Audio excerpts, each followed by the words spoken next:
Agriculture education में मैं कल्याण आप सभी का स्वागत करता हूं। और आज की टॉपिक है तनों के प्रकार, यानी कि तना और वो कितने प्रकार के होते हैं। तो तने के प्रकार को दो प्रकार से बांटा गया है। पहला जो प्रकार था उसके स्ट्रॉन्ग यानी प्रबलता और दुर्बलता के आधार पर बांटा गया था, जिसमें हम लोग इरेक्ट और वीक स्टेम पढ़े थे। इरेक्ट और वीक को पूरी कैटेगरी वाइज हम लोग उसका रिवीजन भी किए थे, जो पिछला लेक्चर था। आज के लेक्चर में अकॉर्डिंग टू साइज है और वुडी नेचर, यानी कि पौधों का क्या साइज होता है उसके आधार पे, और उसमें जो वुडी नेचर यानी कि लकड़ी है, लकड़ी उसमें नहीं पाई जाती है, उसका यूज किस लिए किया जा सकता है। तो वुडी नेचर के आधार पे हम लोग आज इसका प्रकार पढ़ेंगे तने का। तो तने जो हैं साइज और वुडी नेचर के आधार पे तीन प्रकार से विभाजित किए गए हैं, या इन्हें तीन वर्गों में विभाजित किया गया है। पहला है आपका हर्ब्स, दूसरा सर्ब्स और तीसरा ट्री। जो ये टॉपिक है बहुत ही मोस्ट इम्पॉर्टेंट है। इसमें हम लोग एक एक करके पढ़ेंगे। हर्ब्स के बारे में पहले पढ़ेंगे, उसके फिर अंतर्गत आने वाले उसके टाइप्स को पढ़ेंगे, फिर हम लोग सर्ब्स को देखेंगे, सर्ब्स के अंतर्गत आने वाले टाइप्स को पढ़ेंगे, फिर ट्री को पढ़ेंगे, फिर ट्री के अंतर्गत आने वाले टाइप्स को पढ़ेंगे। आई होप दैट कि आप अच्छे से एंजॉय करेंगे, पढ़ेंगे, और आपको लास्ट लेक्चर तक कम से कम 3 से 4 ऐसे क्वेश्चन मोस्ट इम्पॉर्टेंट होंगे जो एंट्रेंस लेवल यानी कि यूपी कैटेड और आईसीआर के एग्जामिनेशनों में पूछे जाते हैं। और यह टॉपिक बॉटनी के हिसाब से inter graduation and post graduation यानी कि ऑल कॉम्पिटिटिव एग्ज़ाम के बेस पे बहुत ही इम्पोर्टेंस है। तो हम लोग डिस्कस कर लेते हैं कि हर्ब्स किसे कहते हैं, सर्ब्स किसे कहते हैं तथा ट्री किसे कहते हैं। तो इन तीनों के बारे में पहले आप जान लीजिए। जनरल फीचर्स अकॉर्डिंग टू यहाँ स्लाइड पे है, इसके आधार पे हम लोग देखेंगे कि हर्ब्स किसे कहते हैं, सर्ब्स और ट्री। तो हर्ब्स में आप जाइए। हर्ब्स की हिंदी होती है साक।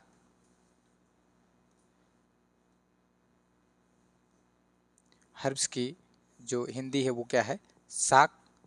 साक कहने का तात्पर्य है कि इनके पौधे बहुत ही छोटे यानी कि शार्ट होते हैं, छोटे होते हैं। इनमें ब्रांचें बहुत कम पाई जाती हैं, यानी कि नॉन ब्रांच होता है, यानी कि नो ब्रांच। और अगर ब्रांच होता है भी है तो बहुत कम ब्रांच, यानी कि 2 और 4 ब्रांच होता है। और इनके पौधे बहुत छोटे होते हैं। जैसे एग्जाम्पल के रूप में हम लोग देखते हैं, सीरियल क्रॉप आता है, व्हीट, राइस, बार्ले, मस्टर्ड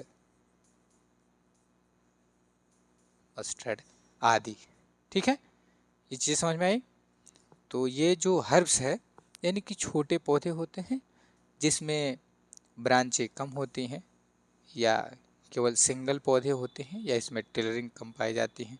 तो ये जो बहुत छोटे 60 पौधे हैं उनको हर्ब्स की कैटेगरी में रखा गया है। अब हर्ब्स की कैटेगरी में आने वाले बहुत से सीरियल क्रॉप हैं, बहुत से छोटे छोटे पौधे हैं, तो उनको भी अलग अलग कैटेगरी में डिवाइड किया गया है। वो हम नेक्स्ट स्लाइड पे पढ़ेंगे। ठीक है, तो पहले हर्ब्स को हमने देख लिया, फिर सर्ब्स को समझने का प्रयास करिए। जाइए देखिए, सर्ब्स जिसको हिंदी में छुप कहते हैं, ये पौधा होता है मीडियम टाइप का। मीडियम यानी कि 60 से थोड़ा सा ऊपर, यानी कि मीडियम टाइप का होता है।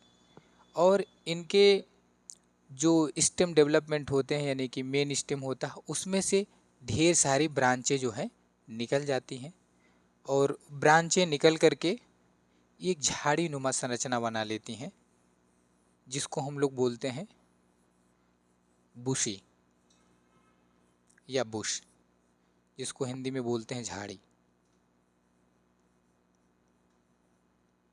ठीक है, तो जो झाड़ी जैसी संरचना बना लेती हैं और मीडियम होती हैं और पौधे जो है पूर्ण रूप से झाड़ी दिखाई देते हैं, वो हम बोलते हैं, उसको बुश बोलते हैं या बुशी, जो सर्ब्स की कैटेगरी में आता है। इसके अंतर्गत आपके ये पौधा है टी का, यानी टी, और हिबिस्कस आता है यानी कि गुड़हल इसकी कैटेगरी में आता है।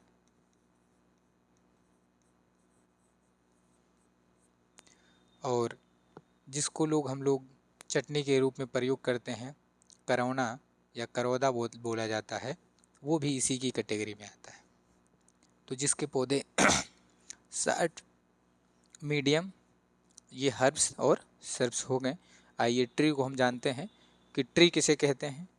कह रहे जो ट्री, जिसको हिंदी में हम लोग वृक्ष कहते हैं, यह जो होते हैं बहुत लॉन्ग होते हैं और इनकी धीरे धीरे जो मेन सूट होता है, जिसको हम लोग बोलते हैं मेन सूट,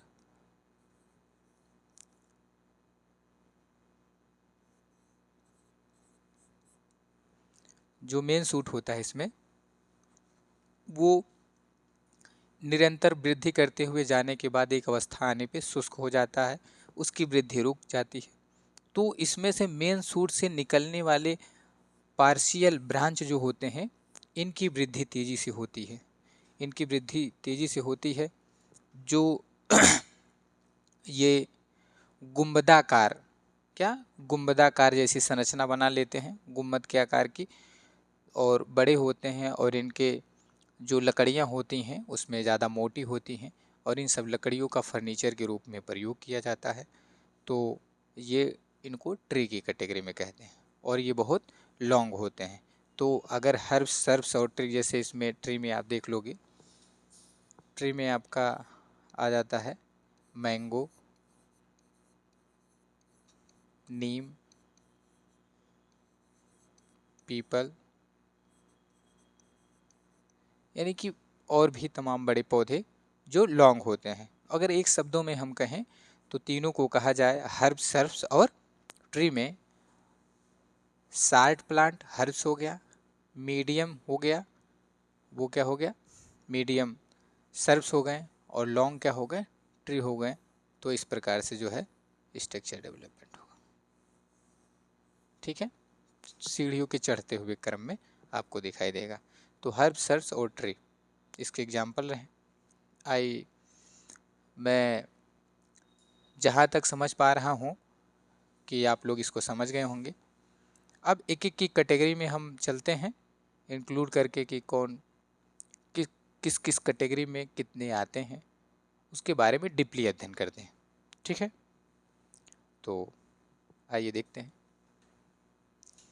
तो फर्स्ट है हमारा साक, यानी कि हर्ब्स कहते हैं। कह रहा है ये छोटे व कोमल तने वाले पौधे हैं, छोटे हैं तथा कोमल तने वाले पौधे हैं।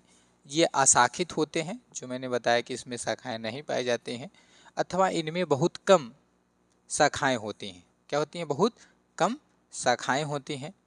जैसे सरसों यानी कि ब्रेसिका स्पीशीज बोलते हैं, गेहूँ यानी कि ट्रिटिकम एस्टिवम, ट्रिटिकम, और वल्गेयर, ये वल्गेयर थोड़ा सा गलत है, इसको ट्रिटिकम एस्टिवम होना चाहिए। देखो ट्रिटिकम एस्टिवम यहाँ मैंने सही लिखा है हिंदी में, इसको साइंटिफिक नेम रॉन्ग है। ठीक है, तो ट्रिटिकम एस्टिवम, सरसों, गेहूँ, मूली जिसको बोलते हैं रेफनस सटाइवस या सटाइवस ना, रेफनस सटाइवस इसका साइंटिफिक नेम है। अदरक जिसको बोलते हैं जिंजिबर ऑफिसिनियल, आदि साकी ये पौधे हैं।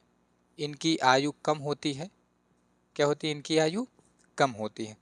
कह रहा है साक वाले जो पौधे होते हैं वो छोटे होते हैं, कोमल होते हैं, अशाखित होते हैं, और शाखित होते हैं तो बहुत कम होते हैं, जिसके रूप में गेहूँ, सरसों, अदरक, मूली सब आपको एग्जाम्पल के रूप में बताया गया। तो इसमें कह रहा है कि आयु के आधार पे ये कई प्रकार के होते हैं। क्या? आयु के आधार पर ये कई प्रकार के होते हैं। तो इसमें है कि जितने समय में वो अपने लाइफ साइकिल यानी कि जीवन चक्र पूरा कर लेते हैं उसी को कहा जाता है आयु समय। ठीक है, यानी कि सीड जर्मिनेशन से लेके उसमें प्लांट में सीड बनने तक की जो लाइफ साइकिल है, ये प्रक्रिया है, उसी को लाइफ साइकिल यानी जीवन चक्र बोलते हैं। तो इसी जीवन चक्र के आधार पे हर्ब्स को 4 कैटेगरी में डिवाइड किया गया है। तो पहली कैटेगरी क्या है? अल्पकालिक। अल्पकालिक मतलब बहुत कम समय, यानी कि 8 से 10 सप्ताह यानी वीक, या तो 2 से 1/2 मंथ ना, जिसको बोलते हैं हम लोग, यानी कि 2 से 2.5 महीने या से 8 से 10 सप्ताह की इसकी लाइफ साइकिल होती है। अल्पकालिक बोलते हैं जिसको अफेमरल्स बोलते हैं। इंग्लिश में क्या बोलते हैं? अफेमरल्स। ठीक है, अल्पकालिक या अफेमरल्स। इसमें क्या है देखिए, वही है, ये अपना जीवन चक्र 8-10 हफ्तों यानी 2 से 2.5 माह या इससे भी कम में ही पूरा कर लेते हैं, जैसे अनेक खरपतवार आदि। तो जो खरपतवार हैं वो आपके अफेमरल्स यानी कि अल्पकालीन होते हैं, अल्पकालिक होते हैं, जो अपना जीवन चक्र 8 से 10 महीने या तो 2 से 2.5 महीने में, 8 से 10 सप्ताह में, सॉरी, जो अपना जीवन चक्र 8 से 10 सप्ताह में या 2 से 2.5 महीने में पूरा कर लेते हैं। तो जो खरपतवार हैं, जिसको हम लोग इंग्लिश में क्या बोलते हैं? वीड बोलते हैं। खरपतवार को इंग्लिश में क्या बोलते हैं? वीड बोलते हैं। वो जो जिनका जीवन चक्र बहुत ही शॉर्ट टर्म में होता है। ठीक है, आइए देखते हैं इसमें क्या है। पहला है स्प्रिंग ब्यूटी। क्या है? Spring beauty. आप लोग जो है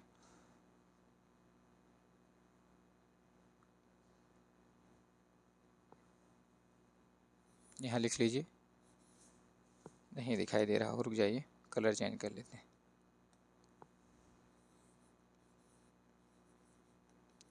स्प्रिंग ब्यूटी। ठीक है, स्प्रिंग ब्यूटी। और दूसरा है वाइल्ड जेरेनियम। इसको क्या बोलते हैं? वाइल्ड, ये भी सही नहीं दिख रहा है ये कलर से, वाइल्ड जेरेनियम, ये दूसरा पौधा है, खरपतवार है, जो अपने लाइफ साइकिल को बहुत कम समय में। वाइट ट्रिलियम इसका नाम है, वाइट ट्रिलियम। ठीक है, वाइट ट्रिलियम ये है, खरपतवार का नाम आप नोट कर लीजिएगा। ठीक है, इसको लिली बोलते हैं ये, और इसको स्क्वायरल कॉर्म बोलते हैं। लिली लिली लिली है ये, लिटी मत बोलना, लिली। और इसको स्क्वायरल कॉर्न बोलते हैं, और इसको डचमैन्स ब्रीचेस बोलते हैं, डचमैन्स ब्रीचेस। ठीक है, ये आपके खरपतवार है यानी कि वीड है। इसमें आप 1-2 एग्जाम्पल भी आप लोग याद कर लोगे तब भी सही है आपका।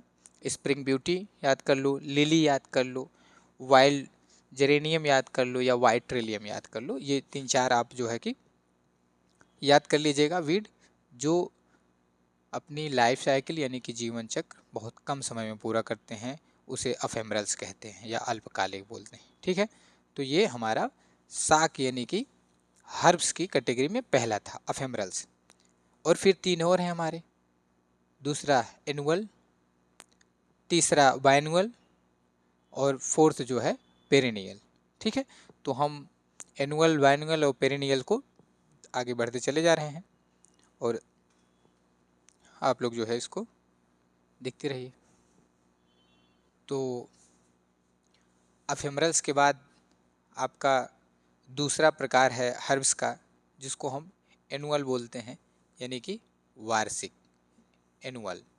इसमें क्या है कि ये अपने लाइफ साइकिल यानी कि एक सीजन एक वर्ष में ही पूरा कर लेते हैं, यानी जर्मिनेशन से लेके सीड बनने तक की प्रक्रिया। ठीक है, आइए देखते हैं। इसमें कह रहा है ये एक वर्ष में ही वृद्धि करके अपना जीवन चक्र पूरा कर लेते हैं। अपना जीवन चक्र क्या कर लें, पूरा कर लेते हैं। इस प्रकार वे पौधे अधिक से अधिक एक वर्ष तक जीवित रहते हैं। कितने? एक वर्ष तक जीवित रहते हैं। जैसे सूरजमुखी यानी कि सनफ्लावर, मस्टर्ड यानी कि सरसों, और आदि। इसी कैटेगरी में आपका वीट आ जाएगा, यानी गेहूं आ जाएगा, राइस आ जाएगा, चावल आ जाएगा, और भी हैं ग्राम, चना आ जाएगा, और भी जितने हैं सब सीरियल क्रॉप की कैटेगरी में सब आ जाएंगे आपके, जो अपने जीवन चक्र एक साल में पूरा कर लेते हो। ठीक है, तो उसको हम लोग बोलते हैं एनुअल। एनुअल 2-3 एग्जाम्पल आप लोग याद कर लीजिएगा। ठीक है, फिर है आपका बाइनियल्स। बाइनियल में देखते हैं यानी कि द्विवर्षीय पौधे। यहाँ देखिए एग्जाम्पल सरसों का आपका पहले दिखाया गया है। बाइनियल्स में कह रहा है कि ये अपना जीवन चक्र एक वर्ष से अधिक, कितना? एक वर्ष से अधिक, अर्थात 2 मौसम में, एक वर्ष से अधिक यानी कि 2 मौसम में पूरा करते हैं। पहले मौसम में ये अपनी पूर्ण कायिक वृद्धि करते हैं, यानी कि कायिक वृद्धि, वेजिटेटिव ग्रोथ, देखिए ग्रोथ करते हैं। और दूसरे मौसम में इन पर पुष्प, फिर फल इत्यादि उत्पन्न होते हैं। दूसरे मौसम में इसमें पुष्प और फ्रूट बनते हैं, फिर सीड प्रोडक्शन हो जाता है। जैसे पात गोभी, पात गोभी आप देख रहे हैं यहाँ है आपका, तो ये दूसरे सीजन का है। ये इसमें कितना? दूसरे सीजन में है। और फिर कह रहा है मूली, ये देखिए मूली है, इसमें भी 2 वर्ष लग जाते हैं, यानी कि 2 सीजन लग जाता है। सलजम इत्यादि। ये कह रहा है कि ये अपने यहाँ और ठंडे और गर्म जलवायु के आधार पे ये बाइनुअल तो ही हैं, लेकिन इनको 2 मौसम की आवश्यकता पड़ती है। 2 मौसम के आधार पे इनको बांटा गया है कि बाइनुअल यानी कि 2 वर्ष। अगर ये कह रहा है कि ठंडे क्षेत्रों में, अगर ठंडे जलवायु क्षेत्र हैं तो इसी प्रकार का व्यवहार करते हैं, किंतु गर्म देशों में ये वार्षिक हो जाते हैं।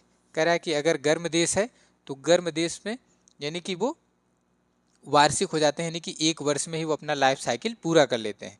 लेकिन अगर ठंडा प्रदेश है तो उसमें 2 सीजन लगता है और वो 2 वर्ष लग जाता है, और एक वर्ष में ही अपना जीवन चक्र पूरा कर लेते हैं। क्लियर है आप? अगर ठंडी जलवायु वाले देश हैं तो वहाँ पे ये अपना 2 साल लग जाता है, यानी कि 2 सीजन लग जाते हैं। ठीक है, और गर्म जलवायु है तो 1 साल में ये इनके कल्टीवेशन हो जाते हैं। इस कंडीशन को आप लोग याद करिएगा। वैनुअल में आपका क्या हुआ? कैबेज यानी कि पात गोभी, मूली रेडिश, और सलजम टर्निप, ये एग्जाम्पल याद करिएगा कि बाइनुअल। तो हमारा जो है हर्ब्स की कैटेगरी में 3 हम लोग को लर्न हो गया। एक एफेमरल्स जिसमें वीड सब आए, खरपतवार। एनुअल जिसमें मस्टर्ड, सनफ्लावर, राइस, वीट है ना ये। बाइनियल जिसमें यानी द्विवर्षीय, इसमें रेडिस वो मूली और कैबेज, पात गोभी और टर्निप आ गए। ठीक है, आई होप दैट ये आपको समझ में आया होगा दूसरी टॉपिक्स यानी हर्ब्स की। चलिए आगे हम लोग चलते हैं। इसकी हर्ब्स की 4th कैटेगरी है, वो है पेरिनियल। पेरिनियल यानी कि बहुवर्षीय। बहुवर्षीय में ये कह रहे हैं कि बहुवर्षीय में ऐसे प्लांट हर्ब्स के आते हैं जो 2 या 2 से अधिक सालों तक निरंतर जीवित रहते हैं। तो उस कैटेगरी में आपका राइजोम यानी कि जिंजर, अदरक आ जाता है, टर्मरिक भी आ जाएगा, और बनाना भी आ जाएगा, केला। तो आप देखते हैं, पहले हम यहाँ से स्टार्ट करते हैं, जब आप ज़्यादा समझ पाओगे कि बनाना जो केला है वो एक स्थान पे लगा होता है, तो वहाँ से देखते हैं कि ढेर सारे पौधे निकल जाते हैं, और इनका जीवन चक्र एक बढ़ता रहता है। वहाँ से फिर सकर्स यानी कि पुत्तियाँ निकलती रहती हैं, फिर वो प्लांट बन जाता है, फिर उसमें से निकलती रहती हैं। इस प्रकार से उसकी जड़ों से हमेशा सकर्स डेवलपमेंट होते रहते हैं, और इनकी लाइफ साइकिल निरंतर चलती रहती है, कभी कंप्लीट ही नहीं होती। तो 2 से अधिक सालों तक ये हमेशा जब भी उसके रूट होंगे वहाँ तो वो डेवलपमेंट होते रहेंगे नए पौधे। उसी प्रकार से जिंजर में भी है, जिंजर में जो उपस्थित है यहाँ पे और उसके राइजोम वो सॉइल में रहते हैं और अधिक समय तक जब भी उसको अवस्थाएं मिलती हैं जर्मिनेशन की अनुकूल अवस्थाएं, वो जर्मिनेट होता रहता है। वो अनेक सालों तक पृथ्वी में रहेगा, डोर्मेंसी स्टेज में भी रहेगा, उसके बाद वो हमेशा जर्मिनेट करके नए पौधे बनाते रहते हैं। इस प्रकार से ये बहुवर्षीय पौधे कहलाते हैं जो हर्ब्स की कैटेगरी में आते हैं, जिसको पेरिनियल बोलते हैं। आइए हम लोग एक बार पढ़ के देख लेते हैं। ये वे पौधे हैं जो अनेक वर्षों तक जीवित रहते हैं। कितने? अनेक वर्षों तक जीवित रहते हैं। प्रतिवर्ष अनुकूल मौसम में पुष्प, फल, बीज आदि उत्पन्न करते हैं। प्रतिवर्ष मतलब हर साल क्या करते हैं वो? पुष्प, फल, बीज आदि उत्पन्न करते हैं। फिर जो है प्रतिकूल समय में इनके वायुवीय भाग नष्ट हो जाते हैं। फिर कह रहे हैं कि प्रतिकूल प्रभाव, अनुकूल के विपरीत जब प्रतिकूल प्रभाव पड़ता है तो ये सब क्या होते हैं? उनके ऊपरी सिराएं उस पे सब वायवीय भाग नष्ट हो जाते हैं, यानी कि धरती से ऊपर वाले वायवीय यानी कि स्टेम सब नष्ट हो जाते हैं। किंतु अनुकूल समय आने पर इनमें इनके प्रायः भूमिगत भागों पर उपस्थित क्या है? भूमिगत यानी कि जमीन के अंदर जो उपस्थित है, राइजोम है या इसके सकर्स हैं, उपस्थित जो होते हैं वो सुसुप्त यानी कि कलिकाओं के सक्रिय होने से नए प्ररोह यानी कि शूट बन जाते हैं। जो उनके सुसुप्त कलिकाएं हैं यानी बर्ड्स हैं जो सुसुप्त अवस्था में सॉइल के नीचे पड़े हुए हैं, वो अनुकूल परिस्थिति मिलने पे नए सूट यानी प्ररोह का निर्माण करती है, जिससे फिर एक नए पौधे का जन्म होता है, यानी कि नए पौधे उत्पन्न होते हैं। जैसे देख लो अदरक यानी कि जिंजर, केली, केली जिसको कैना बोलते हैं, केला, मूसा यानी कि बनाना जिसको हम लोग बोलते हैं, ऐसा ही होता है, पाया जाता है, किंतु काफ़ी बड़ा होता है और वृक्ष का आभास देता है। यानी कि बनाना थोड़ा सा बड़ा होता है जो वृक्ष का आभास भी देता है। लेकिन तो एक बार आप जो है रिवीजन के रूप में आइए, लोग फिर से रिवीजन करते हैं। साइज एंड वुडी नेचर के आधार पर तने यानी स्टेम को 3 कैटेगरी में बांटा गया है, हर्ब्स, सर्ब्स और ट्री। हर्ब्स वो छोटे पौधे जिसमें कोमल त्वचे, अशाखित या शाखित तो बहुत कम शाखाएं, तथा इनको 4 कैटेगरी में डिवाइड किया गया है, अफेमरल्स, इनुअल, बाइनियल्स एंड पेरिनियल्स। तो चारों के अलग अलग एग्जाम्पल हम लोग पढ़ चुके हैं। ठीक है, आई होप दैट आप लोग को याद हो गया होगा, तो ऐसे याद करते रहिए। चलिए हम लोग चलते हैं अब सर्ब्स को देखते हैं, जो झाड़ी यानी कि बुशी टाइप के स्ट्रक्चर को डेवलपमेंट करते हैं। ठीक है,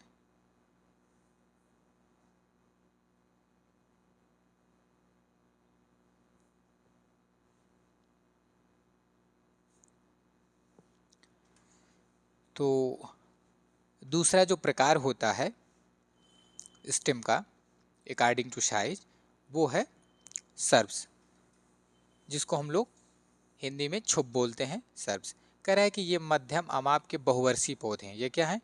बहुवर्षीय यानी कि पेरिनियल्स हैं।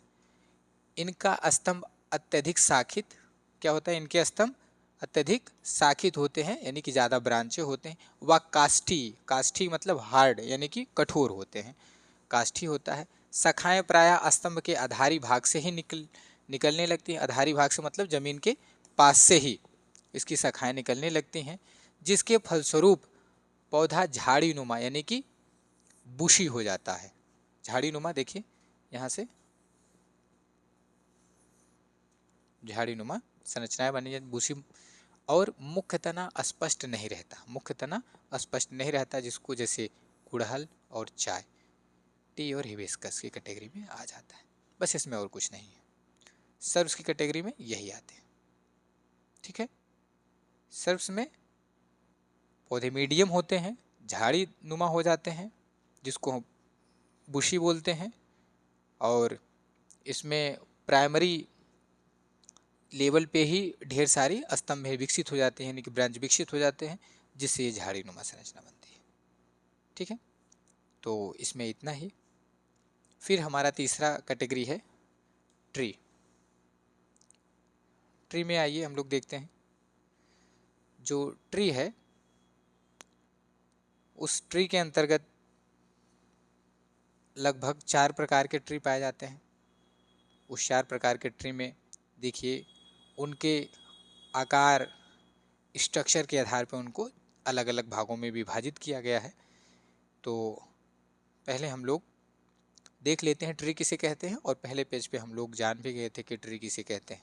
आइए, ट्री, वृक्ष कह रहा है ये बहुवर्षीय पौधे पेड़ हैं, ये भी पेरिनियल है यानी कि बहुवर्षीय हैं, ठीक है, तथा इनका मुख्य तना मोटा होता है। जो पेड़ होते हैं, ट्री होते हैं, इनका मुख्य तना कैसा होता है? मोटा होता है। और स्तंभ, पीलर, जो स्तंभ होता है वो पीलर जैसे होता है, एकदम सीधे ऊपरी शाखाओं तक, मेन सूट जो होता है पीलर जैसी संरचनाएं बना लेता है, की तरह सख्त रहता है, मतलब कठोर रहता है।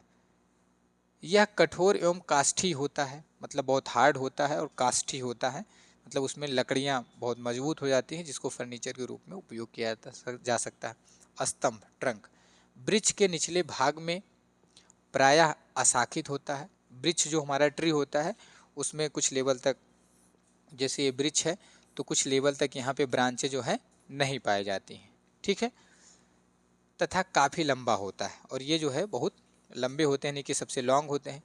इसमें शाखाएं प्रायः ऊपरी भाग से निकलती हैं। शाखाएं कहाँ से निकलती हैं? ऊपरी भाग से निकलती हैं इसके। वृक्ष निम्नलिखित आकार प्रकार के दिखाई देते हैं, ठीक है। तो वृक्ष क्या होता है, ट्री क्या होता है? मोटे होते हैं, स्तंभ पीलर जैसे होते हैं। निचली भागों में जो है कि स्टेम ब्रांच जो है वो अशाखित होते हैं, यानी कि शाखाएं नहीं निकलती हैं। ऊपरी भाग में शाखाएं निकलती हैं, और इनके इसी बिहेवियर के आधार पे इनको 4 भागों में बांटा गया है। कितने भागों में बांटा गया है? 4 भागों में बांटा गया है। आइए देखते हैं। पहला है बहिर्वाही, जिसको हम लोग बोलते हैं बहिर्वाही। जो ट्री होता है उस ट्री को 4 कैटेगरी में डिवाइड किया गया है। तो उसमें जो पहला है आपका वह बहिर्वाही यानी कि एक्सकरेंट है। इसमें क्या है, आकार और प्रकार में दिखाई देते हैं, तो कई आकार और प्रकार के आधार पे ही इसको बांटा गया है। तो इसमें एक्सकरेंट क्या होता है, इसमें देखो ये पौधे होते हैं, और पौधे के जो ये मेन सूट होता है, क्या है ये? मेन सूट है, यानी कि स्तंभ, तना, जो मेन तना है, ठीक है, यहाँ पे नीचे रूट है। अब इसमें क्या, प्राइमरी शाखाएं यहीं से मेन सूट पे ये अल्टरनेट फॉर्म में यहाँ पे जो है कि विकसित हो जाएंगी आपकी शाखाएं, और शाखाएं विकसित होते हुए छोटे जाके एक शंकुआ का रूप धारण कर लेती। क्या कर लेती हैं? शंकुआ का रूप धारण कर लेती हैं। इसमें जैसे अशोक का जो पौधा है और यूकेलिप्टस, यूकेलिप्टस यानी कि सफ़ेदा को जो पौधा है, वो दोनों इस कैटेगरी में आते हैं, ठीक है। फिगर से समझ पाए होंगे। ये देखिए अशोक का पौधा है, ये यूकेलिप्टस का है। आइए इसको देखते हैं। कह रहा है कि एक्सकरेंट में इसमें मुख्य अक्ष की निरंतर वृद्धि होती रहती है। इसमें मुख्य अक्ष की निरंतर वृद्धि होती है, और पार्श्व शाखाएं नियमित रूप से निकलती हैं। देखिए नियमित रूप से यानी कि पूर्ण रूप से यहाँ से क्या होती हैं, निकलती हैं। इसके फलस्वरूप वृक्ष शंक्वाकार यानी कि कोनिकल, ये देखो शंक्वाकार यानी कि कोनिकल का रूप धारण कर लेती है, रूप लेती है। जैसे अशोक या पॉलीएल्विया लॉन्गिफोलिया इसका साइंटिफिक नेम है, और यूकेलिप्टस यानी कि अशोक और यूकेलिप्टस की कैटेगरी में आते हैं। आप लोग देखे होंगे तो इनके पौधे क्या हैं, शंक्वाकार का रूप धारण कर लेते हैं। तो आप जानिए कि अशोक और यूकेलिप्टस जैसे और भी पौधे जो शंक्वाकार का रूप धारण कर लेते हों, और उनमें मेन सूट से ही अल्टरनेटिव फॉर्म में ही यहाँ पे आपको ब्रांचें निकली हुई हों, तो उसको भी हम लोग इस करंट में यानी कि ट्री के बहिर्वाही कैटेगरी के अंतर्गत रखेंगे। एग्जामिनेशन में ये पूछ लेता है कि एंट्रेंस एग्जामिनेशन में कि इस करंट प्लांट का एग्जाम्पल बताइए, बहिर्वाही का एग्जाम्पल बताइए। तो ट्री तो है ही है, अगर हर्ब सब्स ट्री और नॉन ऑफ द अबव दिया तो आप तो कर ही लोगे क्वेश्चन, लेकिन ट्री की कैटेगरी में अगर पूछा तो वहाँ पे बहिर्वाही यानी कि एक्सकरेंट आपको जानना बहुत जरूरी है ना, डीपली। समझ में आया? कोई कंफ्यूजन इसमें नहीं? तो आइए चलते हैं दूसरे पॉइंट पे। दूसरा पॉइंट है लीनाच, जिसको हम लोग बोलते हैं प्रश्वेदी यानी कि डेलिक्विशेंट। क्या है? दूसरा लीनाच यानी कि डेलिक्विशेंट। डेलिक्विशेंट में क्या है कि इसकी जो पौधे मेन सूट होता है वह आगे बढ़ते हुए जाता है और निरंतर गर्त करते हुए जाता है और एक निश्चित समय पे आने पे सुसुप्त अवस्था हो जाता है, यानी कि वो वृद्धि करना क्या हो जाता है, बंद कर देता है। फिर यहाँ से इसमें से निकलने वाली पार्श्व शाखाएं जो है वो तेजी से वृद्धि करती हैं और तेजी से वृद्धि करके एक गुंबदाकार संरचना बना लेते हैं। कैसा? गुंबदाकार। ये देखो ऐसे गुंबदाकार संरचनाएं आपको बना लेंगी। ठीक है, तो जब गुंबदाकार संरचना बना लेंगी उसी को हम लोग बोलते हैं लीनाच। इसमें आपका मैंगो आ जाता है, नीम आ जाता है, पीपल आ जाते हैं। इस प्रकार के पौधे जो है बड़े होते हैं वही ट्री आते हैं लीनाच या डेलिक्विशन की कैटेगरी में। आइए इसको पढ़ के हम लोग जानते हैं। कह रहा है इसमें मुख्य तने स्तंभ की वृद्धि कुछ दूरी तक होने के बाद सुस्त हो जाती है, यानी कि वृद्धि रुक जाती है। इसकी अपेक्षा पार्श्व शाखाओं की वृद्धि अधिक तीव्रता से होती है, यानी कि पार्श्व शाखाएं क्या होती हैं, बहुत तेजी से वृद्धि करती हैं। इसके फलस्वरूप वृक्ष की आकृति गुंबदाकार हो जाती है, जैसे आम मैंजीफेरा इंडिका, नीम, मैंगो और नीम मैंने बताया आपको, पीपल और भी कैटेगरी। और इस प्रकार के जितने भी प्लांट आपको दिख रहे हों वो सब ट्री हैं, और ट्री में जो गुंबदाकार जैसी संरचनाएं हैं वही आपका डेलिक्विशेंट यानी कि लीनाच की कैटेगरी में आता है। ठीक है, तो दो प्रकार के हमारे हो गए, एक्सकरेंट और डेलिक्विशेंट।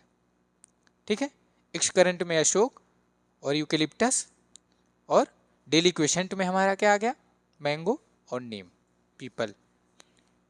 ठीक है, बहिर्वाही, एक्सकरेंट को बहिर्वाही। ठीक है, इतना आप लोग समझ पाए होंगे। चलिए आगे चलते हैं नेक्स्ट स्लाइड पे।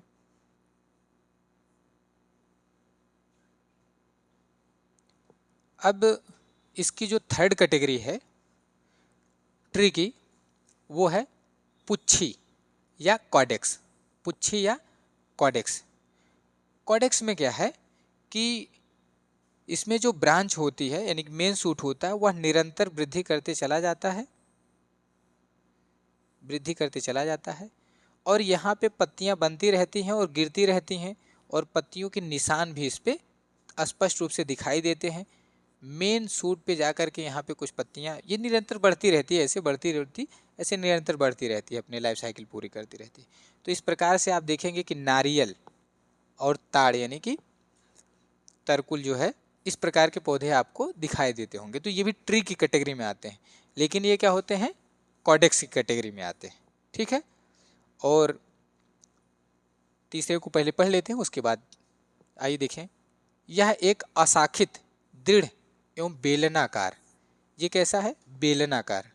ठीक है, देखो एकदम पूरा बेलनाकार जैसे है, बेलनाकार सीधा होता है, जिस पर पत्तियों के गिरने के चिन्ह उनके आधारी भाग देखे जा सकते हैं।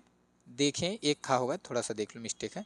जैसे नारियल या कोकस न्यूशिफेरा, इसका साइंटिफिक नेम है। ताड़ यानी कि प्लम, तो ताड़ मैंने बताया और नारियल बताया, ये दोनों क्या है, किस कैटेगरी में, कॉडेक्स की कैटेगरी में आते हैं। ठीक है, जो बेलनाकार होते हैं। ठीक है, और फोर्थ पॉइंट है हमारा सच्ची स्तंभ यानी कि कल्म, ये एम है, कल्म।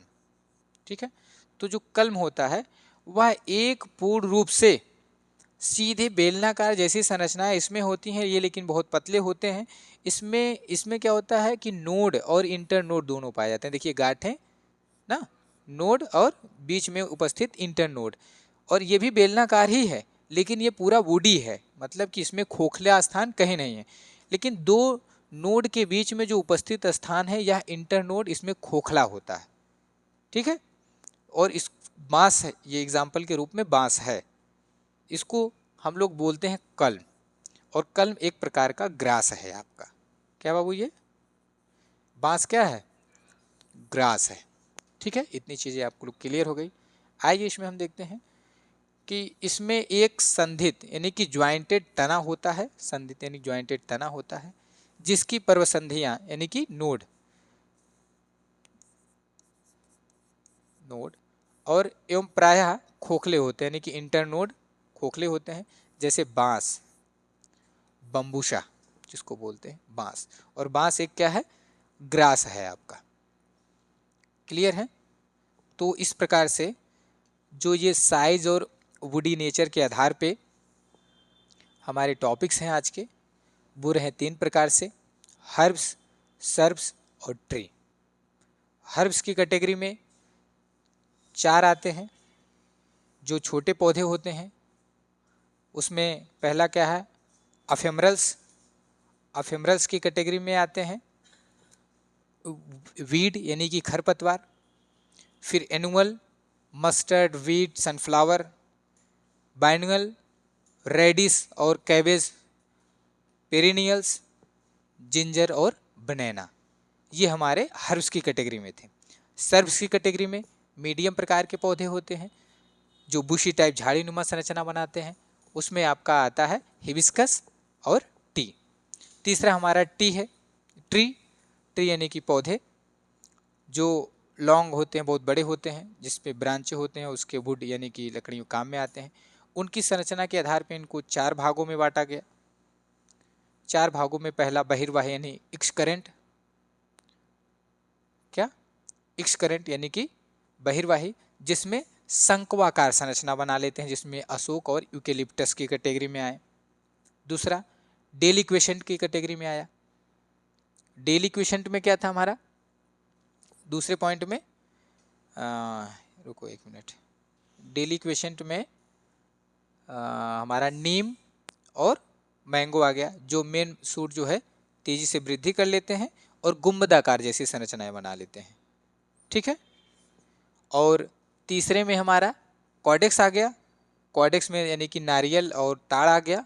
और फोर्थ हमारा कल्म है, जिसमें हमारा ये बम्बू आ गया, ठीक है।